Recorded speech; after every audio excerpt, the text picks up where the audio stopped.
ابھی وہ دونوں یہ باتیں کر ہی رہے تھے کہ اس کا دوست ہاشمی جس نے 1,000 کی تھیلی بھیجی تھی وہی تھیلی لیے ہوئے ان کے پاس آیا اور کہا حیرت ہے مجھے کچھ مگر چھوٹی نہیں ہونی چاہیے نا میں مزو بڑی کہانی میں بسم اللہ الرحمن الرحیم الحمد للہ رب العالمین الصلاة والسلام علی رسولہ النبی الکریم السلام علیکم ورحمۃ اللہ وبرکاتہ۔ آج عید الاضحیٰ کا دن ہے۔ سب سے پہلے آپ سب کو عید الاضحیٰ کی خوشیاں مبارک ہو۔ تو عید ہی کے متعلق ایک کہانی آج ہم پڑھیں گے جس کا نام ہے عید کی خوشی۔ شروع کرنے سے پہلے گزارش ہے کہ اگر آپ نے ہمارے چینل کو سبسکرائب نہیں کیا ہے تو ہمارے چینل کو سبسکرائب کر دیں۔ وہ ایک مشہور عالم تھا لیکن گھر میں غربت کا راج تھا۔ اللہ والے بھی عجیب لوگ ہوتے ہیں، جب ان کے پاس دولت آتی ہے تو وہ دنیا والوں کی طرح بچا کر اس کو بینکوں میں جمع نہیں کرتے بلکہ صدقہ کر کے آخرت کے خزانے میں جمع کرا لیتے ہیں۔ شیر کی بھی عجیب مثال ہے جو اپنے زہد اور قناعت کی وجہ سے جنگل کا بادشاہ کہلاتا ہے۔ شیر کبھی اپنی خوراک بچا کر جمع نہیں کرتا، اسے معلوم ہے کہ آج کا شکار بچا کر کل کے لیے رکھنا توکل کے خلاف ہے۔ شیر اپنی خوراک کھا کر باقی شکار دوسرے جانوروں کو صدقہ کر دیتا ہے۔ یہی وجہ ہے کہ اللہ تعالی روز اس کو تازہ شکار کھلاتے ہیں۔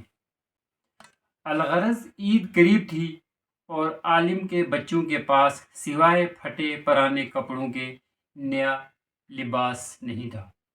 ان کی ماں نے اپنے شوہر سے کہا چلو ہم تو کسی طرح صبر کر لیں گے، لیکن مجھ سے ان بچوں کی ضد اور رونا نہیں دیکھا جاتا۔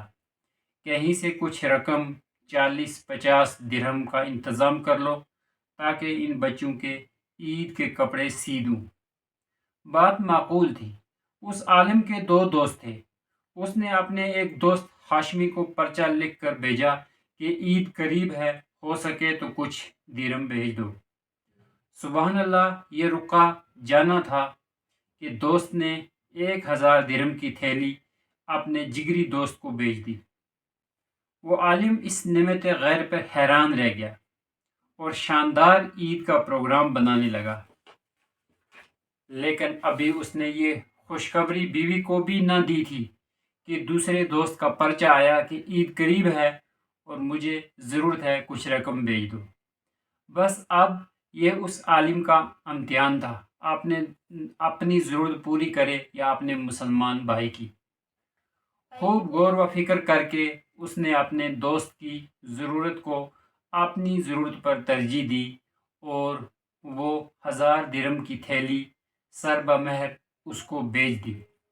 اب وہ شرم کے مارے گھر بھی نہ جا سکا کہ بیوی کو کس طرح سمجھائے گا اور قریب کی مسجد میں جا کر قیام کیا۔ وہ 2 دن بعد جب وہ گھر گیا تو بیوی کو قصہ سنایا تو وہ اللہ کی بندی ذرا بھی ناراض نہ ہوئی۔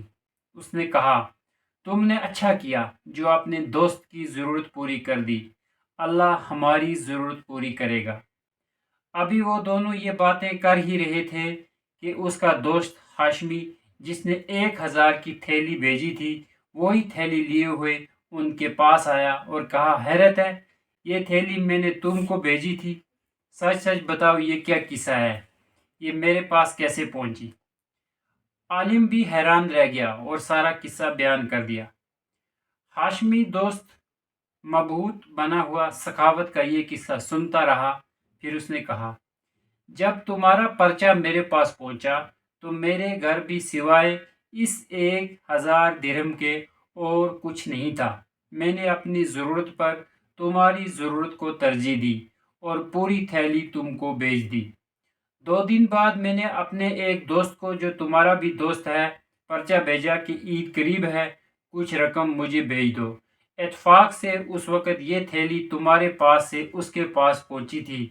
اس نے بھی اپنی ضرورت پر ایک مسلمان بھائی کی ضرورت کو ترجیح دی اور یہ تھیلی اٹھا کر مجھے بھیج دی۔ اس طرح یہ سر بمہر تھیلی 3 مسلمانوں کا امتحان لے کر میرے گھر واپس چلی آئی۔ اس خبر پر وہ عالم بہت خوش ہوئے۔ دونوں نے تھیلی کھول کر پہلے 100 درہم عالم کی بیوی کو صبر کرنے کا انعام دیا اور باقی 900 درہم تینوں نے 300 آپس میں بانٹ کر خوشی خوشی عید کی تیاری شروع کر دی۔ سبحان اللہ، صبر اور قربانی کی یہ کہانی سارے شہر میں پھیل گئی۔